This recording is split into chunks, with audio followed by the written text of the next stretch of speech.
这只因为口炎被人遗弃，又患上慢性肾衰，生命已经进入倒计时的温柔大黑猫，叫做黑福。因为不想它最后的日子是在陌生的医院里度过，于是我把它接回了家。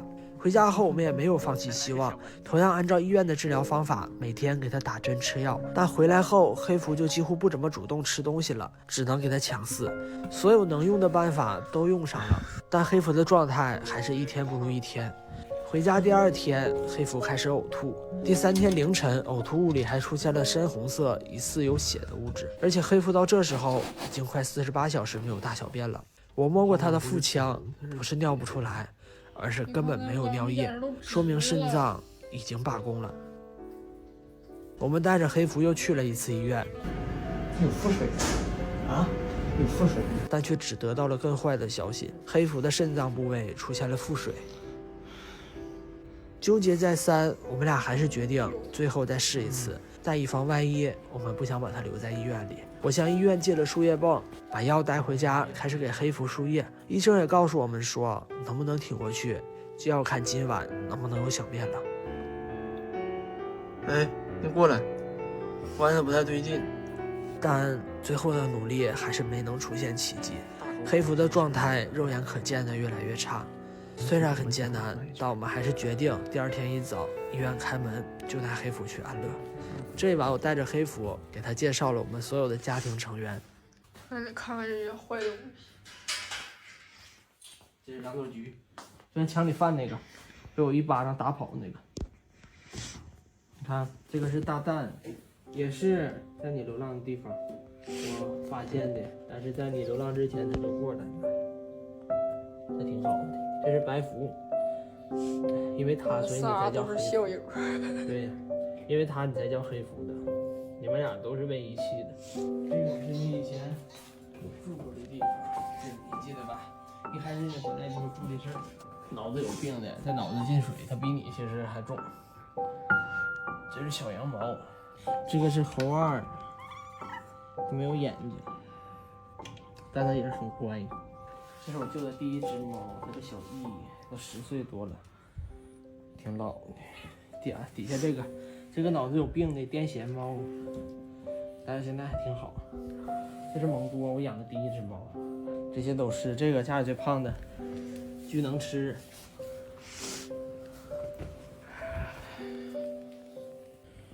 本来差一点就可以和它们一起。以后你就在这儿，然后我的座位就在这儿。你以后就这么陪着我，用另一种形式留在我们家里。嗯。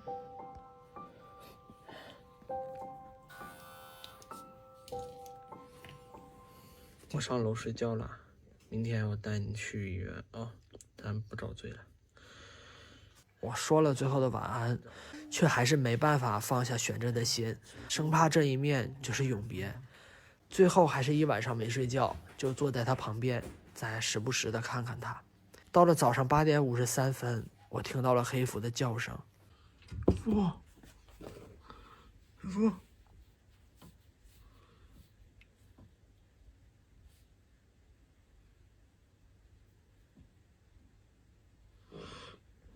好像听不到了。福，我在这儿。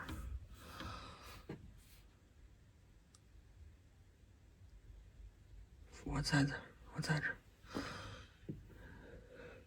福，我在这儿。啊，走吧，走吧，走吧。下辈子要是做猫，记得早点来找我。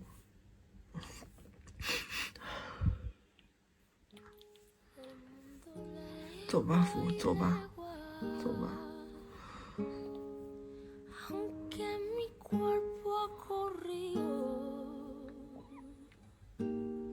再见，福。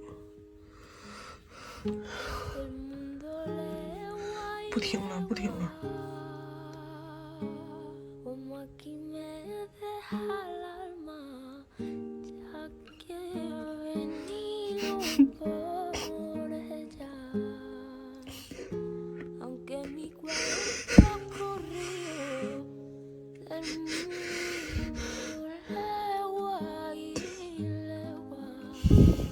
再见，黑福，再见。